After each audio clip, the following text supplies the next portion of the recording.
ಋತುಚಕ್ರವು ಒಂದು ಹಾರ್ಮೋನ್ ನಿಯಂತ್ರಿತ ಚಕ್ರವಾಗಿದ್ದು ಇದು ಅಂಡಾಶಯ ಮತ್ತು ಗರ್ಭಕೋಶದಲ್ಲಿ ಬದಲಾವಣೆಗಳನ್ನು ಉಂಟುಮಾಡುತ್ತದೆ. ಪ್ರತಿ ಚಕ್ರದಲ್ಲಿ ಅಂಡಾಶಯವು ಮೊಟ್ಟೆಯನ್ನು ಬಿಡುಗಡೆ ಮಾಡಲು ಸಿದ್ಧವಾಗುತ್ತದೆ ಮತ್ತು ಗರ್ಭಕೋಶವು ಮೊಟ್ಟೆ ಗರ್ಭಧರಿಸಿದರೆ ಅದನ್ನು ಸ್ವೀಕರಿಸಲು ತನ್ನ ಒಳಪದರವನ್ನು ದಪ್ಪವಾಗಿಸುತ್ತದೆ. ಗರ್ಭಧಾರಣೆಯಾಗದಿದ್ದರೆ ಈ ದಪ್ಪವಾದ ಗರ್ಭಕೋಶದ ಒಳಪದರ ಮತ್ತು ರಕ್ತವು ಯೋನಿಯ ಮೂಲಕ ಹೊರಬರುತ್ತದೆ. ಇದನ್ನೇ ಋತುಸ್ರಾವ ಅಥವಾ ಮುಟ್ಟು ಮೆನ್ಸ್ಟ್ರುಯೇಷನ್ ಪೀರಿಯಡ್ ಎನ್ನುವುದು. ಋತುಚಕ್ರದ ಹಂತಗಳು. ಋತುಚಕ್ರದ 4 ಹಂತಗಳು ಮತ್ತು ಅವುಗಳ ವಿವರ ಇಲ್ಲಿದೆ. 1. ಋತುಸ್ರಾವದ ಹಂತ ಮೆನ್ಸ್ಟ್ರುವಲ್ ಫೇಸ್. ಅವಧಿ 1 ರಿಂದ 7 ದಿನಗಳು, ಸರಾಸರಿ 3 ರಿಂದ 5 ದಿನಗಳು. ಇದು ಋತುಚಕ್ರದ ಮೊದಲ ದಿನದಿಂದ ಪ್ರಾರಂಭವಾಗುತ್ತದೆ. ಗರ್ಭಕೋಶದ ಒಳಪದರವು ರಕ್ತ ಮತ್ತು ಅಂಗಾಂಶದ ರೂಪದಲ್ಲಿ ದೇಹದಿಂದ ಹೊರಹಾಕಲ್ಪಡುತ್ತದೆ. 2. ಫಲವತ್ತಾದ ಪ್ರಸರಣ ಹಂತ ಫಾಲಿಕ್ಯುಲರ್ ಪ್ರೊಲಿಫರೇಟಿವ್ ಫೇಸ್.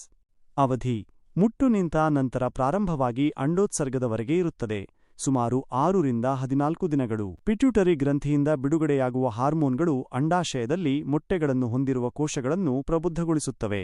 ಗರ್ಭಕೋಶದ ಒಳಪದರವು ಮತ್ತೆ ದಪ್ಪವಾಗಲು ಪ್ರಾರಂಭಿಸುತ್ತದೆ. 3. ಅಂಡೋತ್ಸರ್ಗದ ಹಂತ ಆವ್ಯುಲೇಷನ್ ಫೇಸ್. ಅವಧಿ ಸಾಮಾನ್ಯವಾಗಿ ಚಕ್ರದ ಮಧ್ಯದಲ್ಲಿ ಸುಮಾರು 14ನೇ ದಿನದಂದು, ಆದರೆ ವ್ಯಕ್ತಿಯಿಂದ ವ್ಯಕ್ತಿಗೆ ಬದಲಾಗಬಹುದು. ಅಂಡಾಶಯವು ಪ್ರಬುದ್ಧವಾದ ಒಂದು ಮೊಟ್ಟೆಯನ್ನು ಫಾಲೋಪಿಯನ್ ಟ್ಯೂಬ್ಗೆ ಬಿಡುಗಡೆ ಮಾಡುತ್ತದೆ. ಈ ಸಮಯದಲ್ಲಿ ಗರ್ಭಧಾರಣೆಯ ಸಾಧ್ಯತೆ ಹೆಚ್ಚು ಇರುತ್ತದೆ. 4. ಲೂಟಿಯಲ್ ಹಂತ ಲೂಟಿಯಲ್ ಫೇಸ್. ಅವಧಿ ಅಂಡೋತ್ಸರ್ಗದ ನಂತರದಿಂದ ಮುಂದಿನ ಮುಟ್ಟು ಪ್ರಾರಂಭವಾಗುವವರೆಗೆ ಸುಮಾರು 14 ದಿನಗಳು. ಮೊಟ್ಟೆ ಬಿಡುಗಡೆಯಾದ ಕೋಶವು ಕಾರ್ಪಸ್ ಲೂಟಿಯಂ ಆಗಿ ಬದಲಾಗುತ್ತದೆ ಮತ್ತು ಪ್ರೊಜೆಸ್ಟರಾನ್ ಹಾರ್ಮೋನ್ ಅನ್ನು ಬಿಡುಗಡೆ ಮಾಡುತ್ತದೆ. ಈ ಹಾರ್ಮೋನ್ ಗರ್ಭಕೋಶದ ಒಳಪದರವನ್ನು ಗರ್ಭಧಾರಣೆಗಾಗಿ ಸಿದ್ಧಪಡಿಸುತ್ತದೆ. ಗರ್ಭಧಾರಣೆ ಆಗದಿದ್ದರೆ ಪ್ರೊಜೆಸ್ಟರಾನ್ ಮಟ್ಟ ಕಡಿಮೆಯಾಗುತ್ತದೆ, ಕಾರ್ಪಸ್ ಲೂಟಿಯಂ ಒಣಗುತ್ತದೆ ಮತ್ತು ಗರ್ಭಕೋಶದ ಒಳಪದರವು ಸತ್ತು ಹೋಗಿ ಮುಂದಿನ ಋತುಸ್ರಾವ ಪ್ರಾರಂಭವಾಗುತ್ತದೆ.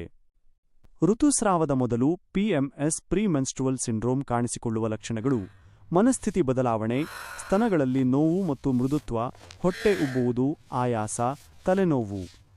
ಋತುಸ್ರಾವದ ಸಮಯದಲ್ಲಿ ಕಾಣಿಸಿಕೊಳ್ಳುವ ಲಕ್ಷಣಗಳು: ಹೊಟ್ಟೆ ನೋವು ಅಥವಾ ಸೆಳೆತ, ಸೊಂಟದ ನೋವು. ನಮ್ಮ ವಿಡಿಯೋ ಇಷ್ಟವಾದರೆ ಒಂದು ಲೈಕ್ ಒತ್ತಿ, ಲೈಕ್ ಮಾಡಿ ಹಾಗೂ ಸ್ನೇಹಿತರೊಂದಿಗೆ ಈ ವಿಡಿಯೋವನ್ನು ಹಂಚಿಕೊಳ್ಳಿ.